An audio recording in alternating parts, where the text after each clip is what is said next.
কিন্তু নিজেকে ভেতর থেকে একটু ভালো লাগানোর জন্য সত্যকে মিথ্যা বলে প্রচার করছেন। এভাবেই আপনি আপনাকে ডিফেন্ড করছেন। এটাই হচ্ছে বিচার দিবসে এক ধরনের মানুষের বর্ণনা, যারা সেদিন তারা যা করত সেটা লুকাতে পারবে না। ওয়াইলু ইয়াউমাইযিল লিল মুকাযযিবিন।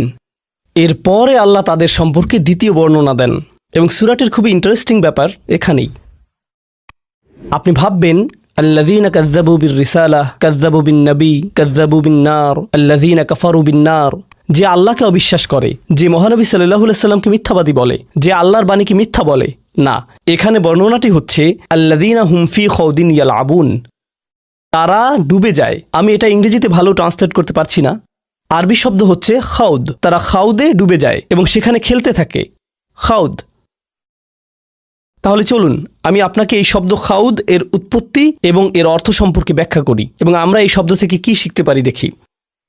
ইস্তিখাদ আল মা, এই শব্দের মূল অর্থ হলো আপনি কোনো জিনিসকে পানিতে ডুবান। যখন আপনি কোনো প্রাণীকে পানিতে ডুবান, এটাই হলো ইস্তিখাদা। যদি আপনি পানিতে হাঁটেন এবং আপনার জামাটা হাঁটু পর্যন্ত পানিতে ভিজে যায়, খাউদিল মা, আর আপনি পানিতে নিজেকে ডুবিয়ে ফেললেন।